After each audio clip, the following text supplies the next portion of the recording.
ప్రత్యేక హోదా అని కోసం మనం ఇక్కడ మీటింగ్ అరేంజ్ చేసుకున్నాం.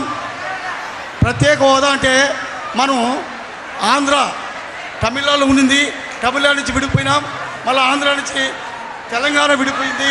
మనకు 13 రాష్ట్రాలు మనకు ఏర్పడినాయి. ఈ 13 రాష్ట్రాలకు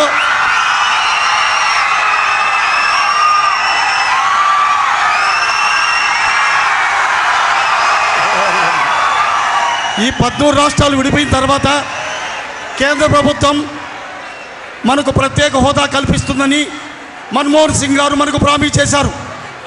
ఆ మన్మోహన్ సింగ్ మాట నిలబెట్టుకోలేకపోతున్నారు. ఇప్పుడు ప్రత్యేక హోదా వస్తే గవర్నమెంట్ ఇస్తే గ్రాంట్ ఇన్ ఎయిడ్లో 90% రాయితీ వస్తుంది, 10% రుణంగా వస్తుంది.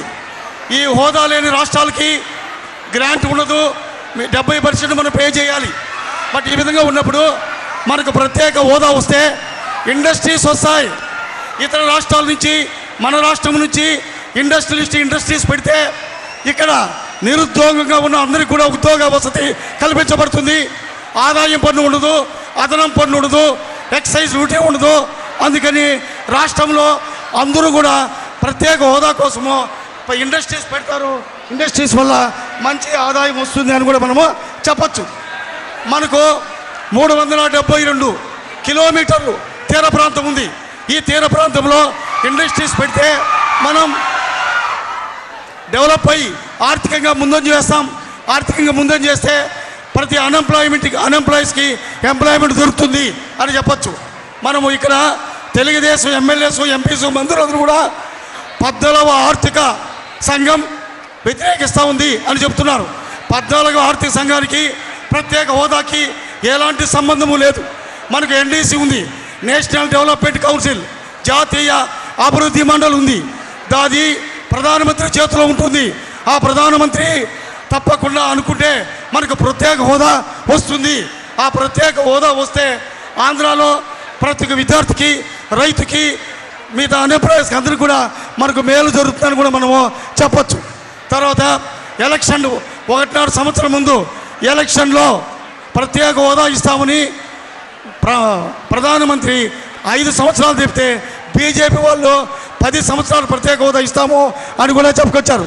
తర్వాత ఇప్పుడు కొత్త అంశం తెర మీదకి వచ్చింది, ప్యాకేజ్ ఇస్తాము.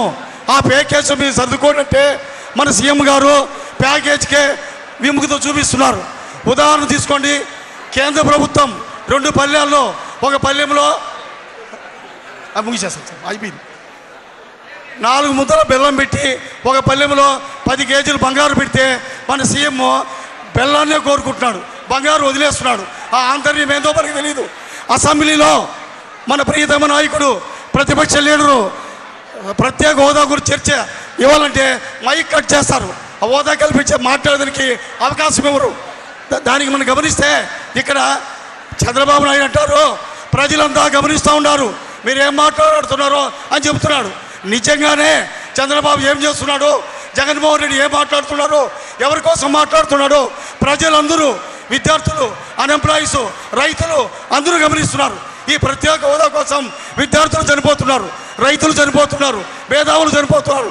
విద్యార్థులారా, మనమంతా కూడా జగనన్న వెనక నిలబడి ప్రత్యేక హోదా కోసం అందరం నడువు బిగించి సక్సెస్ చేయగలిగితే తప్పకుండా ప్రత్యేక హోదా వస్తుంది.